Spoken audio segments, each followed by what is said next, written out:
Today is February 17th, 2013. You are at the Prairie Circle Unitarian Universalist Congregation of Grayslake, Illinois. Today our speaker is Steve King. He is also a member of our church. The topic he is discussing today is the power of context.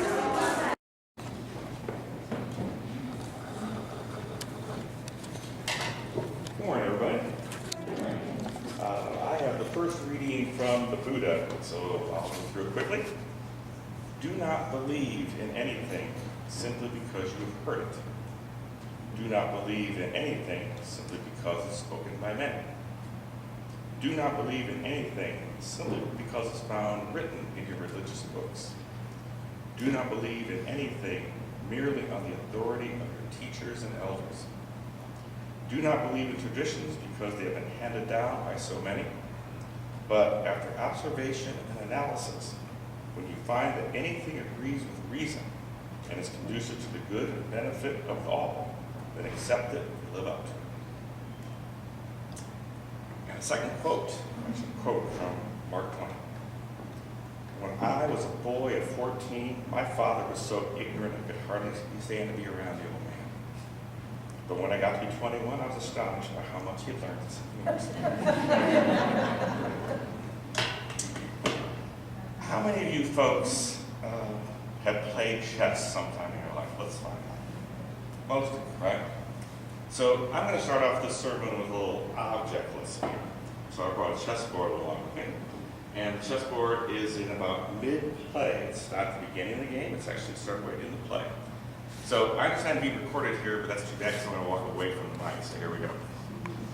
But I know because I have this teacher's voice that, Tony, you can hear me back there, right? Yeah, here we go.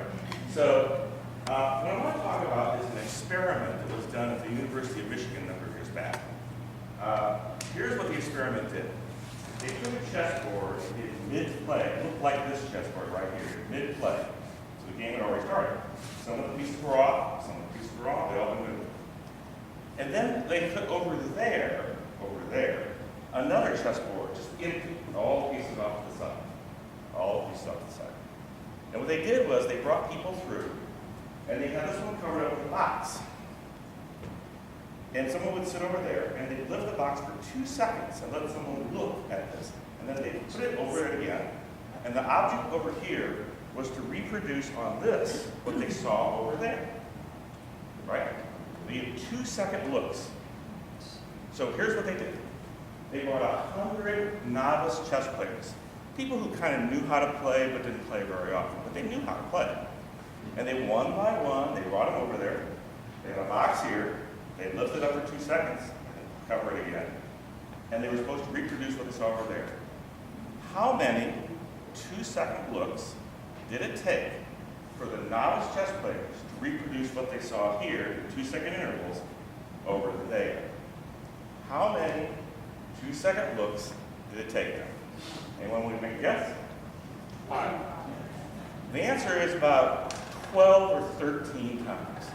About 12 or 13 2-second looks was good enough for the novice to reproduce over there. All right, so the novices got out of the way. Now they brought avid players, hobbies, who played all the time. They knew the game very well. They played every weekend. They played some tournaments occasionally. They're good chess players. Same exercise, it's covered. You get 2-second looks. How many 2-second looks does it take the good player to actually reproduce what they see here over there? The answer is about 5 to 6. About 5 or 6 looks. Okay? All right, now we move them out. Now we bring through 100 grandmasters, the best chess players in the world. These are the finest chess players in the world. Same exercise, the box is on, you get 2-second looks. How many 2-second looks does it take? The grandmasters to actually reproduce over there what they see over here. 8. The answer is 1. Wow. 1 look, that's all it took, and they could reproduce here what they saw over there. 1 look. Not only could they reproduce it, but most of them could tell you all the moves it took to get to that spot in the game. That's how much they understood. Now they could do that because they had such great schema, right? What church was actually called schema. They just knew it instantly. They knew exactly what it was, right? But, the Michigan folks, they're clever. So now they changed the experiment. They're going to do it all over again. But this time, here's what they did. They took the same number of pieces, but it wasn't in the middle of the game. They were randomly laid around. And the experiment was done all over again. 100 novices come through. They get looks at 2-second intervals. How many times did it take the novices to reproduce what they see here, over there, in a random selection? The answer is about 12 or 13. That's correct. And now we take the 100 people that come through, and they're the regular players. And they're going to reproduce what they see here. How many times did it take? The answer is actually about 8 or 9. A little bit more. And now here come the grandmasters. The grandmasters come through, same exercise, 2-second looks. How many times does it take the grandmasters to reproduce what they see here over there? 8 or 9.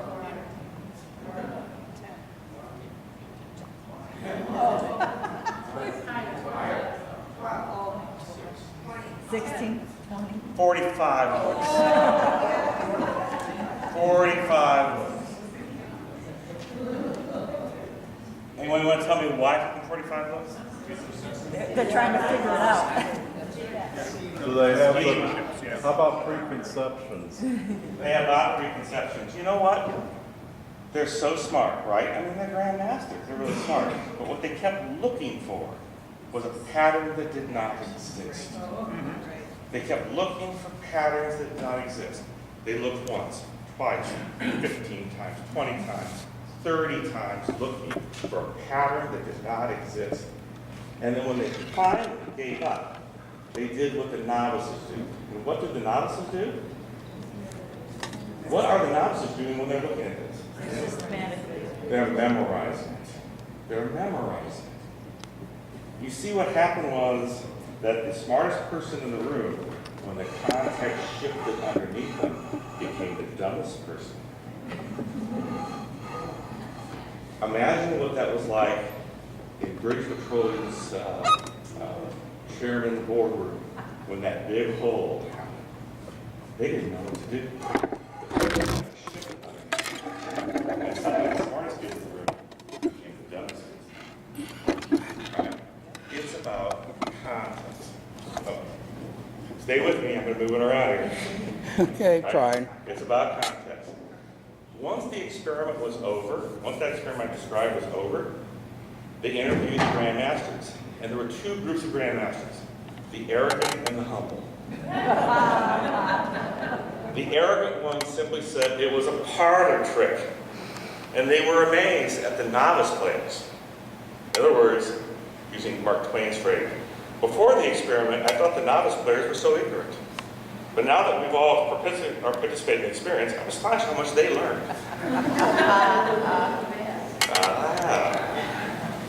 The humble chess players, they learned a lesson. They learned that when context shifts underneath them, they either shift their thinking or fail. Now, interestingly, years later, Michigan went out and talked to the grandmasters about the exercise, and the grandmasters that were humble started doing this.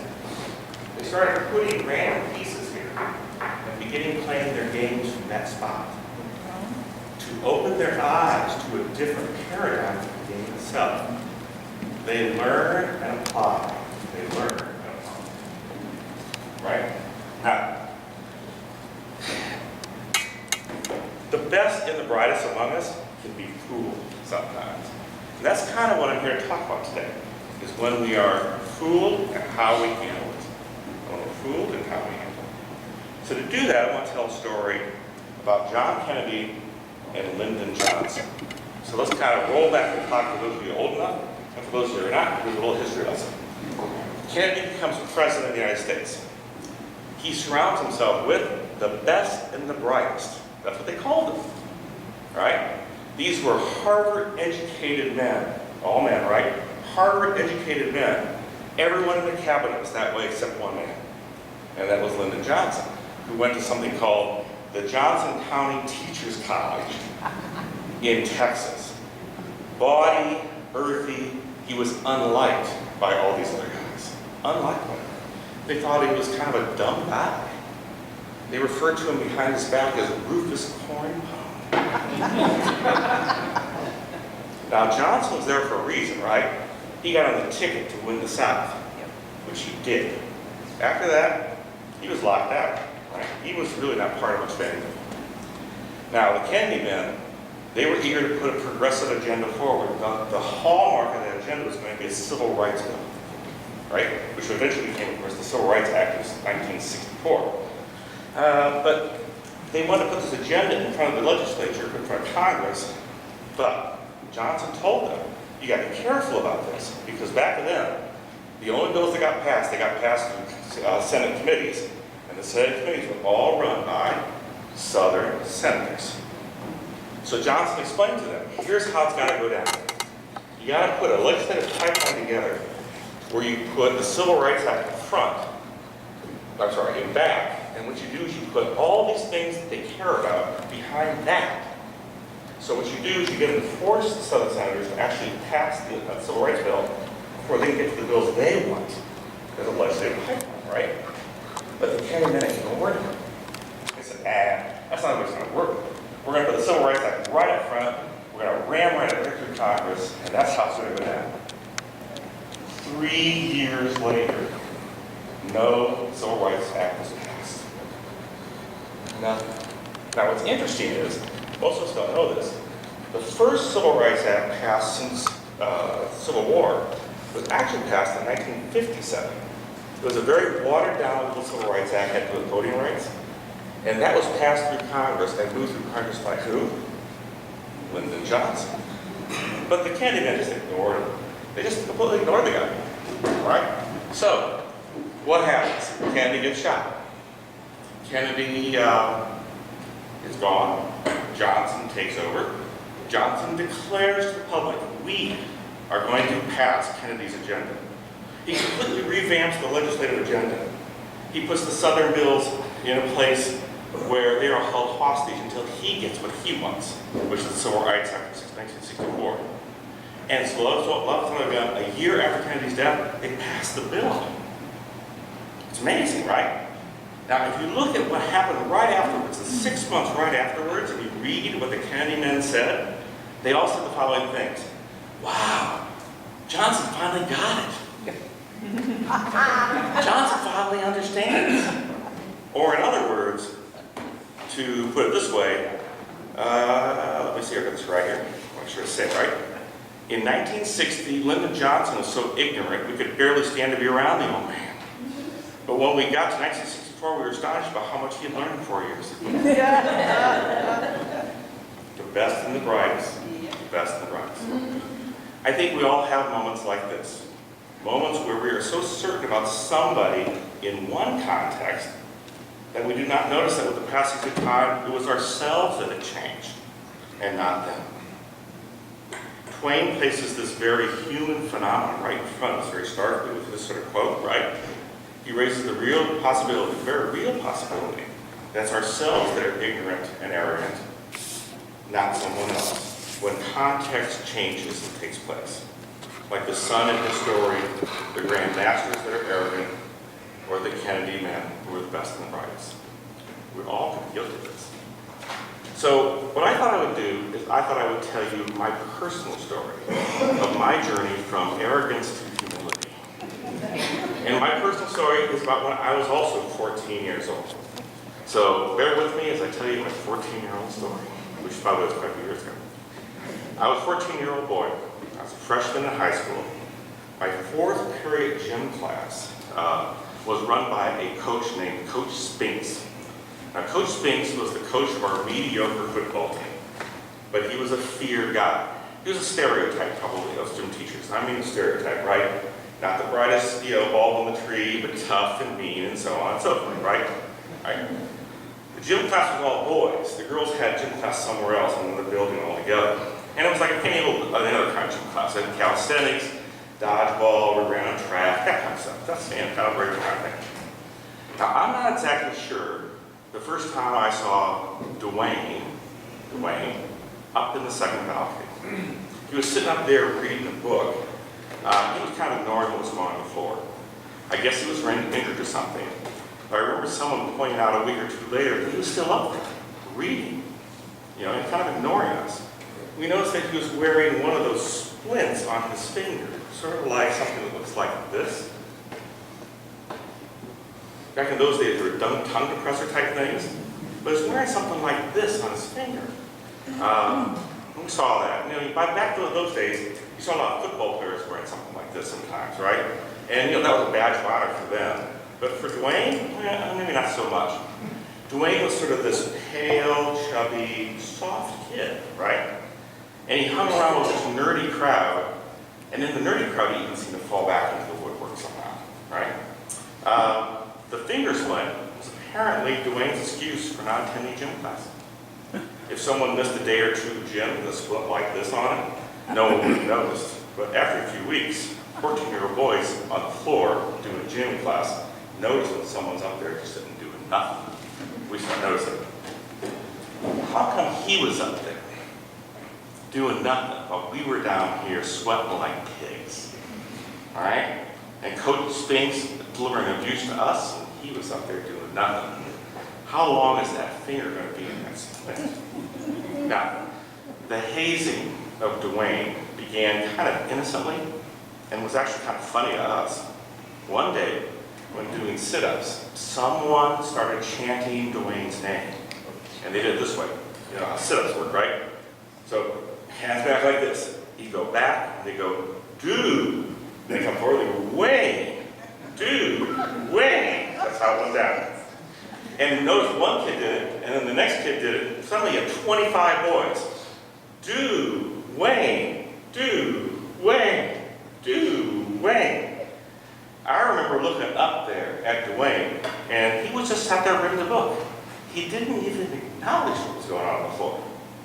Well, we hit the showers, we laughed about it, but the predator that lurks inside every 14-year-old boy had been released. The next day, we all came to gym class, and when it was time for jumping jacks, it was do Wayne, and unison 25, do Wayne, do Wayne. Pull-ups, do Wayne, do Wayne. Someone got hit by a ball in dodgeball, they were Dwayne.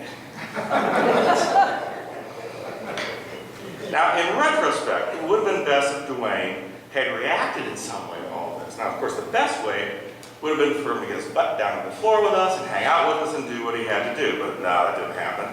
At least he could have looked a little embarrassed, but he didn't look embarrassed either. Dwayne didn't either. He simply sat up there like some kind of adolescent sphinx and didn't react at all. Now, it dawned on us pretty quickly that Coach Spinks was the co-conspirator in this campaign. We knew he should have stopped us in this chanting, but he didn't. He let it go. Tacit collusion from an authority figure. Right? Just what a group of teenage boys needed to accelerate the chase. So, soon the chanting that was institutionalized now in the gym class spilled over to the hallways. Shouts of, "Do Wayne!" echoed up and down the corridors whenever Dwayne emerged from a classroom or went to his locker. Even when he was not around, people used the phrase, "do Wayne," for practically anything. It became a noun and a verb. It was anything, right? Now the school administration, they eventually picked up on all this. They didn't like the vibe, and they moved in to deal with it. And one day, in gym class, Coach Spinks announced there'd be no more shouting of the name Dwayne. All right? Spinks was feared by the football players and all the rest of the citizens, so we stopped. But the hallways were a different story. The hallway moderators were out of the reach of the administration, out of the reach of Spinks. And Dwayne continued to get bombarded from the now they were off. Now, the novelty wore off around Christmas time. Hallway taunts began to subside, kind of quiet equilibrium setting. Dwayne was pretty much marked as an outcast by the larger pack. He was done, except for one final moment. That moment came right after Christmas. Now, on the first day back from Christmas, we were lingering on the gym floor waiting for Spinks to come out and command us to do serious things. And to our shock, out of the janitor's closet emerged Dwayne with one of these mops. Big, long-handled mops, big, long mops. The kind you see on our basketball game where they clean up the floor. And he started mopping the floor. I had the split on, and he was ignoring the rest of us, but he was actually on the floor with us. And we were like stunned. I think there were a few comments thrown Dwayne's way, and Spinks came out, and Dwayne finished the mopping. He went back up to his perch, and that's where he sat, and that was that. Now, he never came back. He never came back to do the mop again. He seemed to be, up there permanently. The rumor mill had that Spinks was so unhappy with the masquerade about this that he forced him to do the mopping. But then we also had to figure Dwayne's parents must have intervened to put the kibosh on the whole mopping thing. And in fact, most of us believe that Dwayne's parents were actually co-conspirators in this whole thing anyway. Maybe even the brains behind the operation, right? Could a 14-year-old kid have cooked up the idea of using a sprained finger to get out of gym class for a whole year? Well, I guess maybe. But could a 14-year-old kid pull this off week after week without his parents in on the deal? No way. They had to be on it. After the mop incident, I don't think any of us ever noticed Dwayne again. The rest of freshman year passed, and summer passed too. During our first gym class in sophomore year, a few of us noticed that Dwayne was not sitting up there. He was not on the floor with us either. Maybe he had transferred to a different school, or maybe he was in a different period of gym, dropped into doing 20 like the rest of us. Or maybe he had gotten gangrene from his sprained finger and died. Now, who knew where this guy was? But it turns out he was actually in a study hall with a fresh splint on and not coming to gym class at all. We probably bitched about this for a moment, and then Dwayne faded into the woodwork of high school, unnoticed and invisible for 3 years. For 3 years. Now, there's an epilogue to the Dwayne story. It goes like this. In the last month of our senior year, of course, we all have senioritis, right? We're not paying attention to school anymore. Coach Spinks apparently had not gotten the memo. So we were out there running 3 miles on the track on a spring day in May, right? And I can remember I was running next to a guy named Mike Romano. And Mike, I was bitching at Mike going, geez, we're out here running. I can't believe Spinks has us running, blah, blah, blah. And Mike turns to me, here's what he says. You know, Steve, we've been putting up with Spinks crap for 4 years. The only smart one among us was Dwayne. The dude beat the system while the rest of us were beaten down. Dwayne's my hero. Mike sprinted ahead. I just stopped there right in my tracks, on the track, right? I never thought of Dwayne that way before. I just thought he was some kind of wimpy kid who avoided gym class with some lame excuse. But Mike was right. While the rest of us endured 4 years of needless sweating and abuse on the gym floor, Dwayne had carefully and thoughtfully carried off an amazing feat. He had gotten out of gym class for 4 years, for his entire high school career. Over the last couple of weeks, a school debate started among the senior boys. Was Dwayne a wimp or a mastermind? Many of us, including me, grew a kind of admiration for Dwayne and crept into our thinking. Dwayne had beaten the system. Dwayne had beaten Spinks. Dwayne had pulled off the high school con of the century. Now, I suppose if we had reached this conclusion earlier in our senior year, we might have approached Dwayne and congratulated him. But it was late in the year, and none of us really knew the guy anyway, so our newfound admiration was going to go unspoken. The last time I saw Dwayne was on graduation day. He was standing near the bottom of the stairs, ready to step up on the podium to receive his diploma. I watched him accept the prize. His hand reached out, grab a sheepskin and shake the hand of the principal. And then I noticed it instantly. It was subtle, and it was bold, it was was an act of quiet revel, and it was perfect. I saw Dwayne release the principal's hand, turn to his fellow students, raise his left hand and wave with no slant.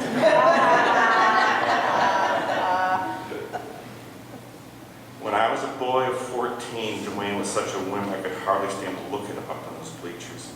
When I got to be 17, I was astonished how much he'd grown in 4 years. My guess is we all have Lyndon Johnsons and Dwaynes in our lives. People who simply we don't care for in one situation. Then they seem quite remarkable in the next. Maybe they changed. Maybe they changed. Now, here's what I'm going to leave you with. I'm going to leave you with my top 10 list of people that were so ignorant that could barely stand them a little while ago. But now I'm amazed how much they've grown. Or maybe it was me. Anyway, here they are. John Roberts, Chief Justice of the Supreme Court. Charles Barkley. Taylor Swift. Hillary Clinton. Yeah, I said that. Rob Lowe. Bill Gates. Ryan Seacrest. Chris Christie. The New England Patriots. And the artist formerly known as Prince. I find them all amazing now. I'm astonished how much they've all grown.